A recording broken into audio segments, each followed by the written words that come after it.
தேசிய விருது பெற்ற இயக்குனர் பாலாவோட புதிய படத்துல சிம்பு நாயகனாக நடிக்க இருக்கிறதாக தகவல்கள் வெளியாகியிருக்கு. சேது, பிதாமகன், நந்தா, நான் கடவுள் உள்ளிட்ட வெற்றி படங்கள் இயக்குனர் தான் பாலா. தமிழ் சினிமாவில் முன்னணி இயக்குநர்களாக ஒருத்தராகவும் தேசிய விருது பெற்றவருமான இவர் கடைசியாக சசிகுமார நாயகனாக நடிக்க வச்சு தாரை தப்பட்டை அப்படிங்கிற படத்தை இயக்கியிருந்தார். இந்த படம் எதிர்பார்த்த வெற்றியை பெறாத நிலையில அடுத்ததாக குற்றப்பரம்பரை அப்படிங்கிற கதையை இயக்க திட்டமிட்டார். ஆனா இந்த படம் தொடர்பாக அவருக்கும் இயக்குனர் பாரதி ராஜாவுக்கும் இடையே பிரச்சனை உருவானது. பின்னர் அந்த பட வேலையை ஒத்தி வச்ச பாலா அடுத்ததாக பெரிய நட்சத்திர பட்டாளத்தை வச்சு புதிய படம் இயக்க திட்டமிட்டிருக்கிறதாக சொல்லப்படுது. அந்த படத்துல ஆர்யா, விஷால், ராணா, அதர்வா இவங்கெல்லாம் நடிக்கிறதாக தகவல்கள் வெளியாச்சு. இந்த நிலையில இப்போ அந்த படத்தையும் தள்ளி வச்சுட்டு சிம்புவோட கை கோர்க்க பாலா திட்டமிட்டிருக்கிறதாக சொல்லப்படுது. அதுக்கான ஆரம்பகட்ட பேச்சுவார்த்தை தொடங்கிட்டதாகவும் செய்திகள் வந்துகிட்டு இருக்கு. இன்னும் ஒரு சில தினங்கள்லயே இந்த படம் குறித்த அதிகாரப்பூர்வ தகவல்கள் வெளியாகும் அப்படின்னு எதிர்பார்க்கப்படுது. பொதுவாக பாலா படம்னாலே நாயகர்களோட ஹேர் ஸ்டைல் மற்றும் உடை பிரபலமானது. ஒன்னு பரட்ட தலையோட உலா வருவாங்க,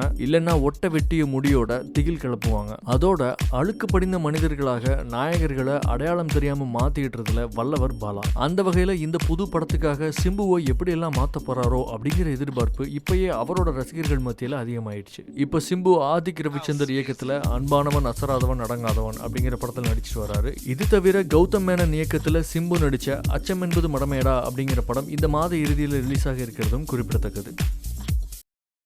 கௌதம் வாசுதேவன் மேனன் அவர்களுக்கு நான் தனிப்பட்ட முறையிலே நன்றியை கூறிக்கொள்ள கடமைப்பட்டிருக்கின்றேன். தல அஜித் அவர்கள் ரசிகர்கள் எல்லாம் இன்றைக்கு ஆரோனுக்கு ரசிகர்களாக இருக்கிற காரணம் அருமை தம்பி அஜித் அவர்களுக்கும் நன்றி கூறி கடமைப்பட்டிருக்கின்றேன். ஒரு நடிகன் இன்னொரு நடிகருடைய வளர்ச்சியை பார்த்து சந்தோஷப்பட வேண்டும்.